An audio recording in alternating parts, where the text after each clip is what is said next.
ये बात है 18 जुलाई 2024 की, जब मुंबई में इंडिया की एक बहुत ही बड़ी कंपनी को हैक किया गया था जिसका नाम है वजीर एक्स, जो कि इंडिया की बहुत ही बड़ी क्रिप्टो करेंसी एक्सचेंज है। उसके अंदर लोग क्रिप्टो करेंसी के वॉलेट को यूज करते हुए बहुत सारे क्रिप्टो करेंसी के कॉइन्स बाय कर सकते हैं।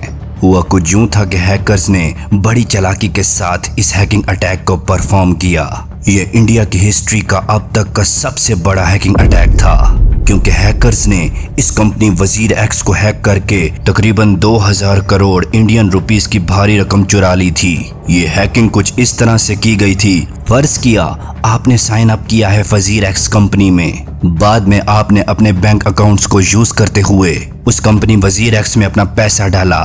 अब आपका वजीर एक्स कंपनी में एक वॉलेट क्रिएट हो चुका है, सो अब आप वहां से कोई भी क्रिप्टो करेंसी का कॉइन बाय कर सकते हैं। फिर उस खरीदे गए कॉइन को वजीर एक्स कंपनी अपने एक और वॉलेट के अंदर संभाल कर रखती है। सो उनका जो मल्टीसिग नाम का वॉलेट था, जिसके अंदर बहुत सारे कस्टमर्स के वॉलेट मौजूद थे, उस मल्टीसिग वॉलेट को हैकर्स ने हैक किया और तकरीबन आधे से ज्यादा कस्टमर्स के खरीदे गए कॉइन्स उन्होंने चोरी कर लिए, जिनकी कीमत तकरीबन 2000 करोड़ इंडियन रुपीस बनती थी। यहाँ पर मजे की बात ये थी कि वजीर एक्स वाले पिछले 10 दिनों से ये देख भी रहे थे कि उनके सिस्टम में कुछ गड़बड़ हो रही है, मगर वजीर एक्स के ऑफिशियल्स की नजर में उनका सिक्योरिटी सिस्टम बहुत ही बेहतरीन है कि कोई भी हैकर उसे हैक नहीं कर सकता। मगर जब 18 जुलाई 2024 को उनका सिस्टम ब्रेक किया गया तो फिर उनको इस बड़े तूफान की शिद्दत का अच्छी तरह से अंदाजा हुआ।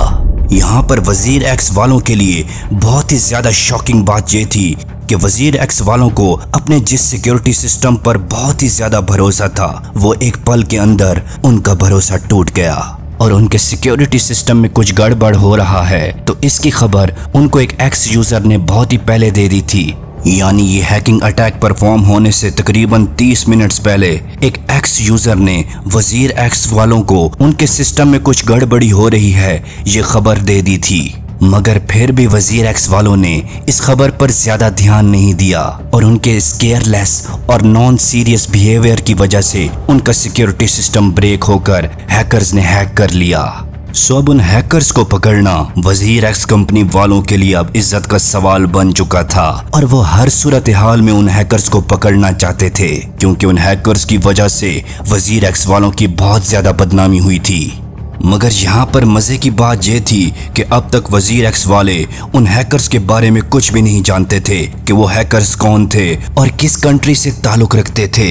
और इतना बड़ा हैकिंग अटैक एक अकेला हैकर कभी भी अकेले परफॉर्म नहीं कर सकता, ये यकीनन किसी हैकिंग ग्रुप का ही काम था। सो इस सवाल को जानने के लिए वजीर एक्स ने इस मिशन में अपने साथ साइफर्मिया, जो कि एक cyber security service provider company है, उस साइफर्मा कंपनी को इस मिशन में शामिल कर लिया।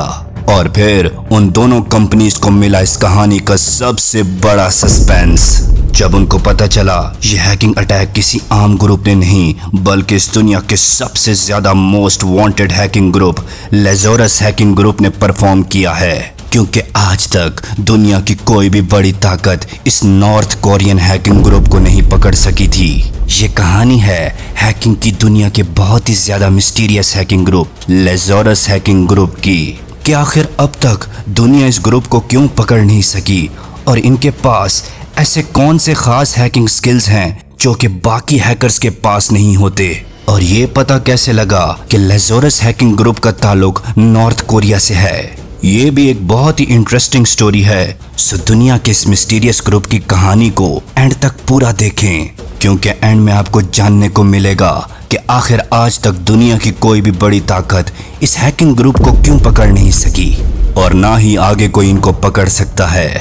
ये बात है 4 जुलाई 2009 की, जब लेज़ोरस ग्रुप ने ऑपरेशन टॉय के नाम से अपने हैकिंग अटैक्स को पूरी दुनिया पर लॉन्च कर दिया। और ये हैकिंग अटैक पूरी दुनिया में वायरस की एक वेव की तरह फैला। लेज़ोरस ग्रुप का टारगेट था कि वो चाहते थे कि इस हैकिंग अटैक को 3 वेव्स के अंदर लॉन्च किया जाए, यानी वो इस ऑपरेशन टॉय के जरिए पूरी दुनिया को अपने खतरनाक हैकिंग अटैक से निशाना बनाना चाहते थे, ताकि पूरी दुनिया लेज़ोरस हैकिंग ग्रुप को एक खतरे के तौर पर जानने लगे और उनके इस ऑपरेशन टॉय की वजह से पूरी दुनिया उनके हैकिंग अटैक से डरने लग जाए। ये बात है 4 जुलाई 2009 की, जब लेज़ोरस ग्रुप ने अपने ऑपरेशन टॉय की पहली वेव को दुनिया पर लॉन्च किया था। उस दिन अमेरिका का इंडिपेंडेंस डे था, जब लेज़ोरस ग्रुप ने अपने ऑपरेशन टॉय की पहली वेव लॉन्च की थी। इसके लिए लेज़ोरस ग्रुप ने यूएस और साउथ कोरिया की बड़ी बड़ी वेबसाइट्स को डीडॉस और ब्रूट फोर्स अटैक से अपना निशाना बनाया। ऑपरेशन टॉय की इस पहली वेव में लेज़ोरस ग्रुप ने पेंटागन, व्हाइट हाउस, नैस्डैक और न्यूयॉर्क स्टॉक एक्सचेंज को अपना निशाना बनाया। और ये इतना खतरनाक हैकिंग अटैक था जिसकी शिद्दत को पूरे अमेरिका ने महसूस किया। मगर यहाँ पर भी अभी कहानी खत्म नहीं हुई थी, बल्कि ये तो शुरुआत थी ऑपरेशन टॉय की। अब बारी थी ऑपरेशन टॉय की दूसरी और पहले से ज्यादा खतरनाक वेव की, जो कि लेज़ोरस ग्रुप ने 7 जुलाई 2009 को लॉन्च की। इसमें उन्होंने साउथ कोरिया के national intelligence service, ministry of defence, national assembly और ब्लू हाउस को निशाना बनाया, जिसके अंदर साउथ कोरिया का प्रेसिडेंट रहता था। और अब बारी थी ऑपरेशन टॉय की थर्ड वेव की, जो कि पहली 2 वेव्स से बहुत ही ज्यादा खतरनाक थी, जिसमें उन्होंने अमेरिका और साउथ कोरिया दोनों देशों को ही अपना टारगेट बनाया। ये बात है 9 जुलाई 2009 की, जब लेज़ोरस ग्रुप ने ब्रूट फोर्स और डीडॉस अटैक से इन दोनों देशों को हिलाकर रख दिया। उन्होंने डीडॉस अटैक्स का यूज करते हुए तकरीबन 20,000 कंप्यूटर्स को अपने कब्जे में करके उनका यूज करते हुए ये हैकिंग अटैक्स परफॉर्म किए थे। इसके लिए उन्होंने एक बहुत ही मिलिशियस कोड W32 डोजर का यूज किया, जिसमें उन्होंने बॉटनेट का यूज किया और 20,000 कंप्यूटर्स को अपने कब्जे में किया। अब ये बॉटनेट होता क्या है और ये वर्किंग कैसे करता है, इसके लिए ऊपर वीडियो का लिंक आ रहा होगा, उस पर क्लिक करके आप इस बॉटनेट के बारे में जान सकते हैं।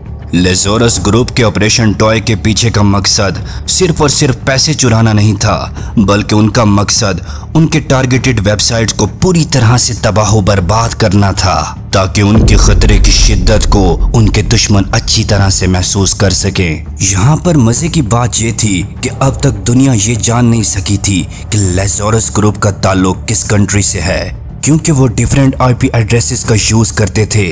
यानी एक वक्त के अंदर वो डिफरेंट लोकेशन से हैकिंग अटैक्स लॉन्च करते थे, जिसको ट्रैक करना काफी मुश्किल होता था। अब तकरीबन 4 साल गुजर चुके थे और अभी तक लेज़ोरस ग्रुप के ओरिजिन कंट्री का पता ना चल सका था। अब लेज़ोरस ग्रुप पूरी दुनिया में एक हॉट टॉपिक बन चुका था कि लेज़ोरस ग्रुप वाले कौन हैं, और सबसे बड़ा सवाल कि इनका ताल्लुक किस कंट्री से है और अगला हैकिंग अटैक ये कब परफॉर्म करने जा रहे हैं। तकरीबन 4 साल गुजर जाने के बाद भी अमेरिका और साउथ कोरिया की top class cyber security experts की टीम भी ये ट्रेस ना कर सकी कि लेज़ोरस ग्रुप किस कंट्री से बिलोंग करता है।